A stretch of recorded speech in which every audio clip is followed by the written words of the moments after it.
Psoriasis நோய் அப்படின்னு சொன்னாலே அதனுடைய வியாதியினுடைய தன்மை, அந்த வியாதி ரொம்ப வருஷம் இருக்குமோ அப்படின்ற பயம், வாழ்நாள் முழுவதும் நமக்கு இது தொந்தரவு கொடுத்துருமோ அப்படிங்கிற பயம் ஒருத்தருக்கு உடனடியாவே வந்துரும்.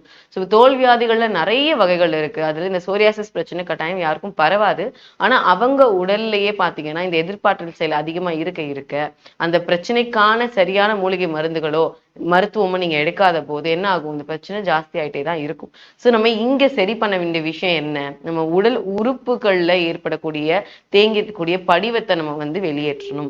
ஸோ அதற்கு நம்ம ஆர்ஜிஆர் மருத்துவமனையில சோரியாசிஸ் மாதிரியான பிரச்சனைகள் வராங்க அப்படின்னா, உள் மருத்துவம் வந்து எதுக்கு நம்ம கொடுப்போம்? இந்த கல்லீரலை சுத்தம் பண்றதுக்கு, செரிமானம், இரைப்பைய, குடலை சுத்தம் பண்றதுக்கான சிகிச்சை முறைகளும் உள் மருத்துவம் நம்ம சேர்த்து கொடுக்கும் போதே இது நல்லாவே உங்களுக்கு கண்ட்ரோல் ஆயிடும். ஸ்டார்டிங்ல எடுக்கும்போது அது கூட நம்ம சொல்லிக் கொடுக்கக்கூடிய வாழ்வியல் முறை நிறைய பேருக்கு ஸ்ட்ரெஸ் இருக்கனாலையுமே இந்த பிரச்சனை வந்துடும். இதுவே ஒரு தூண்டுவிதலாவுமே இந்த சோரியாசிஸ் பிரச்சனைக்கு அமைஞ்சிடும். வருஷ கணக்கா நம்ம ஒரு 15, 20, 25 வருஷமா பாதிக்கப்பட்டவங்க கூட நம்ம ஆர்ஜிஆர் மருத்துவமனையில வந்து மருந்துகள் எடுத்து பரிபூர்ணமா இதுல இருந்து வெளியே வந்திருக்காங்க. ஸோ அப்படி இருக்கும்போது நம்ம கொஞ்சம் மன நம்பிக்கையோட நீங்க என்ன பண்ணணும்? மருந்துகளை மருத்துவர் சொல்றாப்புல கொஞ்சம் எடுத்துட்டு இருந்தீங்க அப்படின்னாலே நமக்கு இதுல நல்ல ரிலீஃப் ஆனது கிடைக்கும். சரிங்களா?